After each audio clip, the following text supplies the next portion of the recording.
तो मैं अपनी शीश मेरा तुम्हारे है चरणों में नत, तुम भी आशीष कर शीश पर धर दो माँ, तुम भी आशीष कर शीश पर धर दो माँ। जी, बासी जी और सभी वृद्धजनों के चरणों में प्रणाम। आदि काव्य और आदि श्लोक यही है जो उन्होंने पढ़ा। ओमानिषाद प्रतिष्ठां मानिषाद प्रतिष्ठां त्वं मगमः शाश्वती सभा, यत् क्रौञ्च मिथुनादेक मवधि काममोहितम्। ये इसका प्रादुर्भाव एक क्रौंच पक्षी के जोड़े में से एक का वध हुआ था और उसी समय वाल्मीकि जी का, महर्षि वाल्मीकि जी का उस तरह से निकलना हो रहा था। उसकी वेदना उनसे असह्य हो गई और एक शाप के रूप में उस बहेलिये को शाप के रूप में इसका प्रादुर्भाव हुआ था श्लोक का। ये तो एक निमित्त मात्र था, क्योंकि राम कथा के लिए इनको तैयार किया जाना था। जब एक श्लोक के का प्रादुर्भाव हुआ तो पूरी रामायण वाल्मीकि रामायण अनुष्टुप छंद में ही लिखी गई। ये अनुष्टुप छंद था, प्रथम छंद जिसका छंद का जहां से प्रादुर्भाव हुआ वह छंद ये अनुष्टुप छंद था, जिसका लक्षण है श्लोके षष्ठं गुरु ज्ञेयं सर्वत्र लघु पंचमं द्विचतुष्पादयो ह्रस्वं सप्तमं दीर्घमन्ययोः। ये इसका लक्षण है। और वाल्मीकि जी के चरणों में मेरा प्रणाम, क्योंकि हम जिस स्थान पर बैठे हुए हैं गुरु वंदन करता हूँ कि सत्य व सनातन है पूर्ण परात्परो, आप पूर्ण परात्पर व परमो निधान है। व्यक्त व अव्यक्त आप निर्गुण सगुण भी है, अगम अगोचर व प्रत्यक्ष प्रमाण है। ब्रह्मा विष्णु व महेश शेष व गणेश आप, द्वादश ज्योतिर्लिंग आप सर्वशक्तिमान है।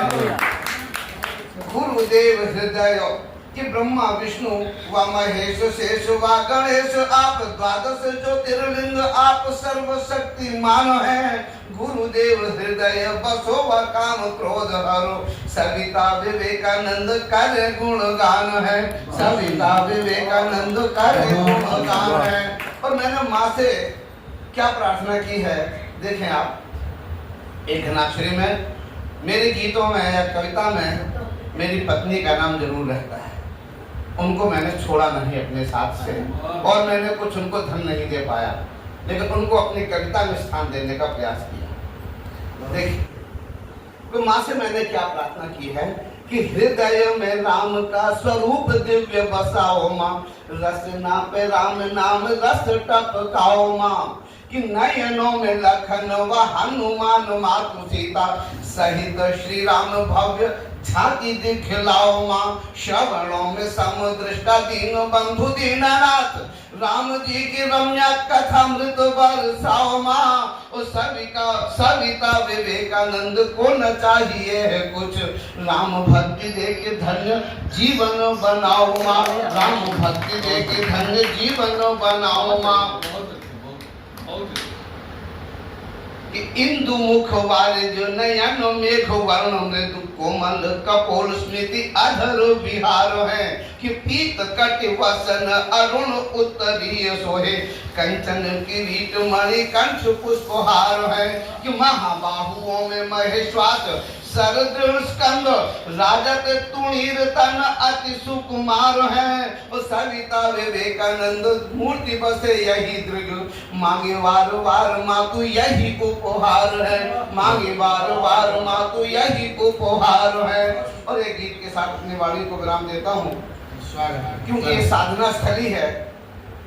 तो अपने जीवन को मैंने दिया है कि साधना में जब तक आत्मचिंतन आत्ममनन ना हो तो साधना सिद्ध नहीं होती। तो शायद कहीं आत्मचिंतन करने का प्रयास हो सका हो, तो देखिए प्रयास किया है। कि वसन और तन मन बल धोया, मन का मैल नहीं धो पाया, धोया मन का मैल नहीं धो पाया, कि जगवंदन में लगा रहा पर नहीं ईश लगा रहा पर नहीं ईश वंदन हो पाया, कि नाना विषयों को पढ़ पढ़ कर मन ये विषयासक्त हो गया, कि नाना विषयों को पढ़ पढ़ कर मन ये विषयासक्त हो गया, कि विविध कामना पाशबद्ध हो तन ये कामासक्त हो गया, कि इंद्रिय द्वार झरोखा नाना जहाँ तहाँ सुर बैठे कर थाना। ये रामचरितमानस की एक पंक्ति का उदाहरण लिया बीच में, कि इंद्रिय द्वार झरोखा नाना जहाँ तहाँ सुर बैठे कर थाना, इन देवों के स्वागत रत ही रहा न ईश्वर को पहचाना, रहा न ईश्वर को पहचाना, कि जग का कभी न हो पाऊंगा पर न राम का जन हो पाया, कि संसार का भी अपना हो नहीं सकता, ना मैं संसार का हो सकता हूँ, कि इन विषयों में आसक्त होकर मैं राम का भी नहीं हो सका, कि जग का कभी न हो पाऊंगा पर न राम का जन हो पाया, जगवंदन में लगा रहा पर नहीं ईश वंदन हो पाया। आगे देखें कि कर्म अकर्म विकर्म बीच फस नरतन जन्म धर्म विसराया, कर्म अकर्म विकर्म बीच फस नरतन जन्म धर्म विसराया, कि राग अलापे बहुत नहीं पर भक्ति राग पल भर भी गाया, कि हर संयोग वियोग जन्य सुख दुख का द्वंद्व हृदय में पाला, कि राग द्वेष यश लाभ हानि का लिख कर शित जीवन कर डाला, कि नट मरकट सा रहा नाचता पर न प्रेम नर्तन हो पाया, जगवंदन में लगा रहा पर नहीं ईश वंदन हो पाया। अब ये जीवन का